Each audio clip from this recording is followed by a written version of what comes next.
أعوذ بالله من الشيطان الرجيم بسم الله الرحمن الرحيم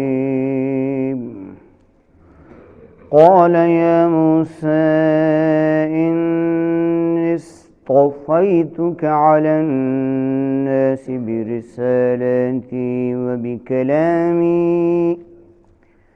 فخذ ما آتيتك وكن من الشاکرین۔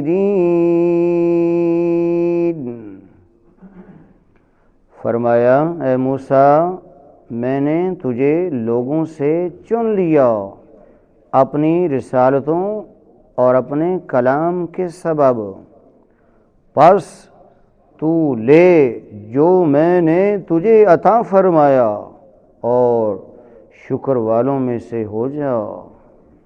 معزز سامعین کرام، یہ آپ نے سورہ اعراف کی آیت نمبر 144 سنی۔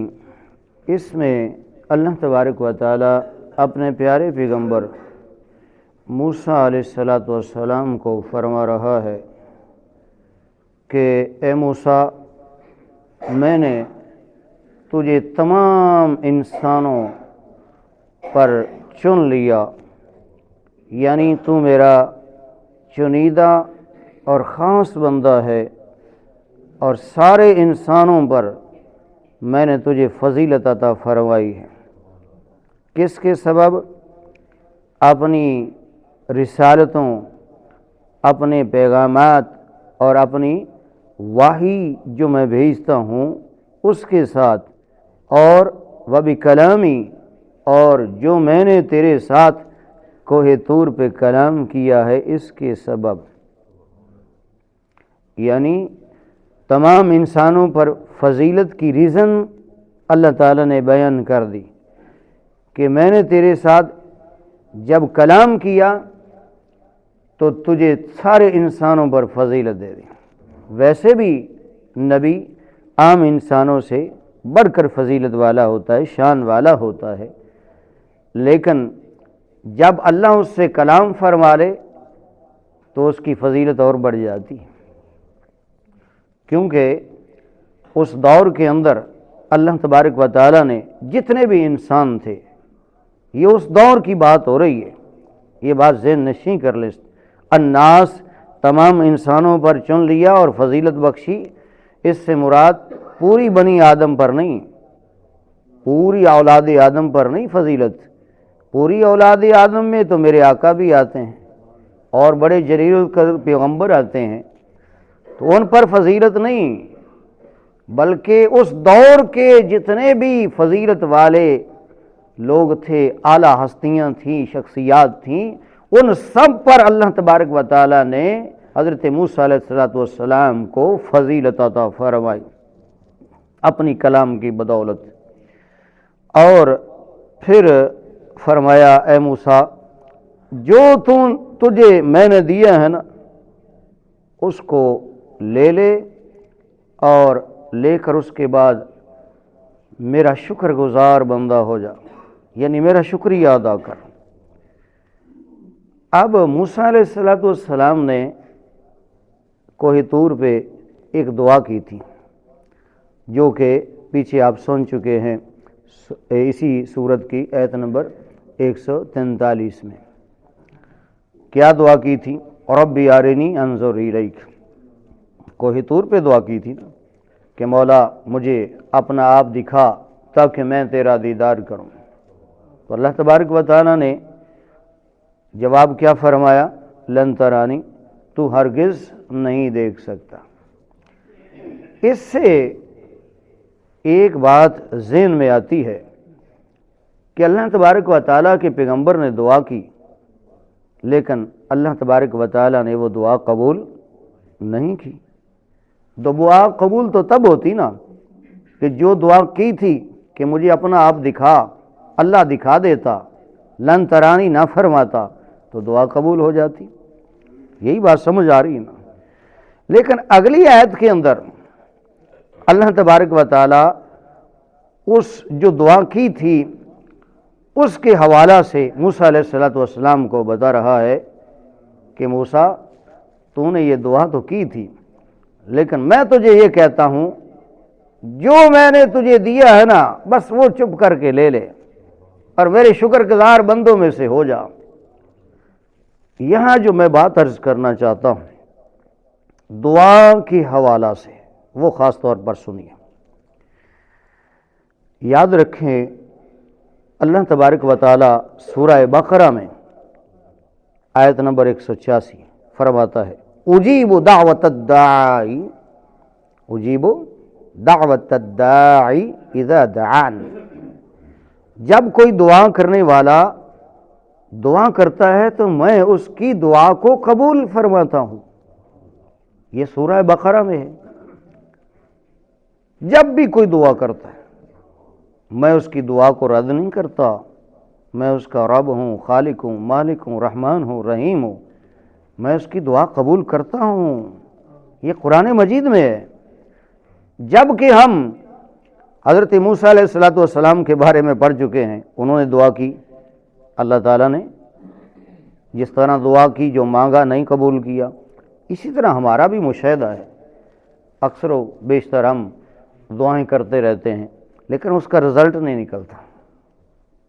اکثر بیشتر کہتے ہیں مجھ سے مولوی صاحب آپ نے بھی دعائیں کی، ہم نے بھی کی، فلاں پیر صاحب سے بھی کروائی، فلاں اللہ کے برگزیدہ بندے سے بھی کروائی، لیکن دعا قبول نہیں ہوئی۔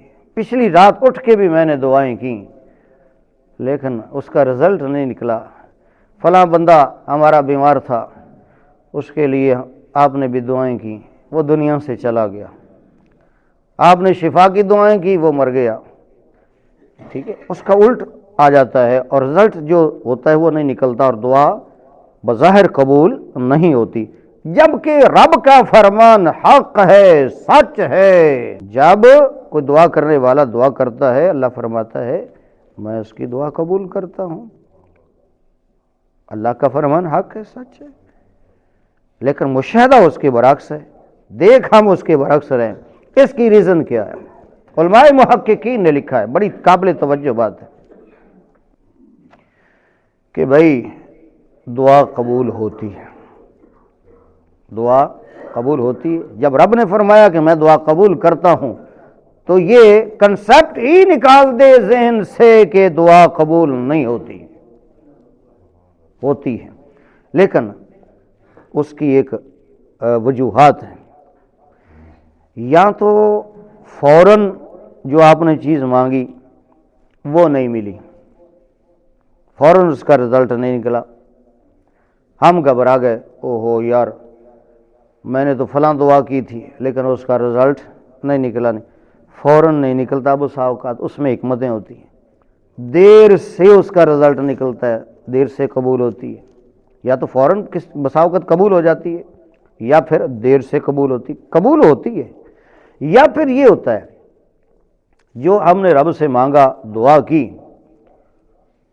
وہ دعائیں ساری ذخیرہ ہوتی رہتی ہیں، ہمارے نامہ اعمال میں لکھی جا رہی ہوتی ہیں، وہ قیامت کے لیے ہمارے لیے ذخیرہ ہوتی ہیں، وہ قیامت کے لیے ہمارے لیے سنبھال کے رکھی ہوتی ہیں۔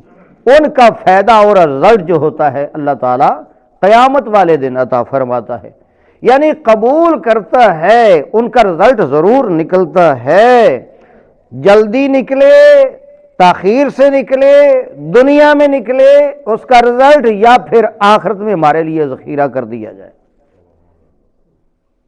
بات سمجھ میں آ گئی؟ یا پھر یہ ہوتا ہے کہ اللہ تبارک و تعالیٰ سے جو ہم مانگ رہے ہوتے ہیں اس سے اللہ تعالیٰ ہٹ کے کوئی اور اعلیٰ چیز جو ہمارے لیے فائدے میں مند ہوتی ہے اللہ وہ عطا فرما دیتا ہے، لیکن اللہ اس دعا کے بدلے ضرور عطا فرماتا ہے، یہ نہیں ہوتا۔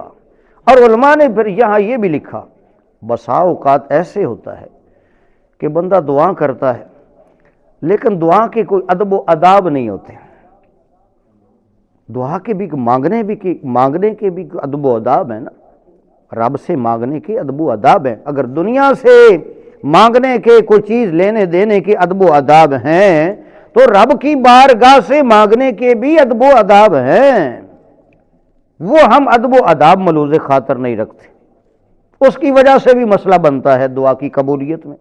مثلا بے وضو ہو گئے، وضو نہیں ہے، ٹھیک ہے، یا پھر ایسی چیز مانگی جو مانگنی بنتی نہیں تھی، لا یعنی قسم کی، ویسے ہی مثال کے طور پر مجھے یہ ایک مضحکہ خیز بات ہے، اور یہ ایسے ہوتا ہے، لوگ کرتے ہیں، جو لا یعنی قسم کی دعا مانگنا۔ ہمارے علاقہ میں ایک وہ میراثی ٹائپ آدمی تھا، تو وہ غریب آدمی تھا، اس نے نا پچھلی رات اٹھنا اور دعا کرنا، مولا ایک اینٹ سونے کی مجھے عطا کر دے، آسمان سے ایک اینٹ سونے کی گرا دے۔ وہ کئی روز تک کرتا رہا، لیکن سونے کی اینٹ آسمان سے نہ گری۔ ایک دن وہ کہنے لگا، مولا میں نہ آدھی اینٹ تیری راہ میں دوں گا، صدقہ کر دوں گا، آدھی اینٹ میں رکھ لوں گا، مجھے اب تو ایک اینٹ عطا فرما دے سونے کی۔ اب پھر بھی نہ آئی۔ پھر اس نے کہا، مولا تجھے مجھ پہ یقین نہیں آتا نا کہ میں آدھی اینٹ تیری راہ میں دوں گا اور آدھی رکھ لوں گا، ایسے کر تو آدھی اینٹ اپنے پاس رکھ لے، آدھی مجھے عطا کر دے۔ اس طرح کی لا یعنی باتیں، کچھ ایسی چیزیں بھی ہم مانگتے ہیں جو نہیں مانگنے والی ہوتی، ٹھیک ہے، اس لیے اللہ تبارک و تعالیٰ پھر وہ نہیں عطا فرماتا، اس کے بدلے میں کوئی اور اچھی جو ہمارے فائدے مند ہوتی ہے ہمارے لیے، وہ عطا فرماتا ہے۔ میں اس کی مثال یوں دیتا ہوں، جہاں رب رحمان اور رحیم ہے نا، وہاں حکیم بھی ہے نا، بڑی حکمتیں ہوتی ہیں نا۔ جس طرح ماں ہے، بڑا پیار کرتی بچے سے، بسا اوقات بچے چھری پڑی ہوتی ہے، وہ بچہ چھری مانگتا ہے، آتا ہے یہ چھری میں، بچے کو بے سمجھ ہوتا ہے، یہ ایسی چیز پڑی ہوتی ہے جو اس کے لیے نقصان دہ ہے، چھری ہے، چاقو اور کوئی چیز ہے، تو ماں اسے دیتی ہے، حالانکہ بچہ مانگ رہا ہے، ماں کو بچے سے پیار بھی ہے، لیکن ماں نہیں دیتی۔ کیوں؟ ماں اسے پیسے دے دے گی، بسکٹ دے دے گی، کوئی اور چیز کھانے کے لیے دے دے گی، جو بچہ مانگ رہا ہے نا چھری یا نقصان دہ چیز کی طرف ہاتھ بڑھا رہا ہے، مانگ رہا ہے، وہ نہیں دے گی۔ کیوں؟ اس میں حکمت یہ ہے کہ ماں جہاں مہربان ہے، لیکن حکمت یہ ہے کہ اگر میں نے چھری دی، یہ چھری مانگ رہا ہے یا یہ نقصان دہ چیز دی، تو اس کا نقصان ہو جائے گا، چھری اپنے ہاتھ پہ لگ جائے گی، لگا لے گا، اس لیے ماں چھری نہیں دیتی، کوئی اور چیز اسے دیجیے اس کے لیے ایسے ہی یہ مثال سمجھانے کی ہے، رب بڑا مہربان ہے، رحمان ہے، رحیم ہے، وہ بندوں کی سنتا بھی ہے، عطا بھی کرتا ہے، لیکن بسا اوقات بندہ کوئی چیز مانگتا ہے تو وہ بندے کے لیے فائدہ مند نہیں ہوتی۔ رب حکیم بھی ہے، پھر وہ حکمت کے تحت وہ چیز نہیں دیتا بلکہ وہ چیز عطا کرتا ہے جو اس کے لیے فائدہ مند ہے۔ تو حضرت موسیٰ علیہ السلام نے دعا مانگی تھی، اپنا آپ دکھا، یہ دعا تھی۔ رب تعالیٰ نے اگلی آیت میں فرمایا، اے موسیٰ فخذ ما آتیتک وکن من الشاکرین، تو نے یہ مانگا تھا کہ دیدار کروا، لیکن میں حکیم ہوں، بڑی اس میں حکمتیں ہیں، یہ اللہ جانتا ہے کیا کیا حکمتیں تھیں، کیوں نہیں اس وقت دیدار کروایا، ٹھیک ہے، اللہ کے پیغمبر کو۔ لیکن اللہ تعالیٰ نے فرما دیا، اے موسیٰ جو کچھ میں نے تجھے دیا ہے نا وہ لے لے، وہ تیرے لیے بہتر ہے، دیدار کو چھوڑ، ہاں یہ میں جانتا ہوں کیوں نہیں کروایا، اس کو چھوڑ، جو میں تجھے عطا کر دیا ہے، کلام کیا ہے، تجھے رسالتیں دی ہیں، تجھے معجزے دیے ہیں، تجھے سارے جہانوں پر فضیلت عطا فرما دی ہے، یہ تھوڑی نعمتیں کی ہے، اس کو چھوڑ، یہی چیزیں تمہارے لیے فائدہ مند ہے، اور ان کو لے کر بس میرا شکریہ ادا کر۔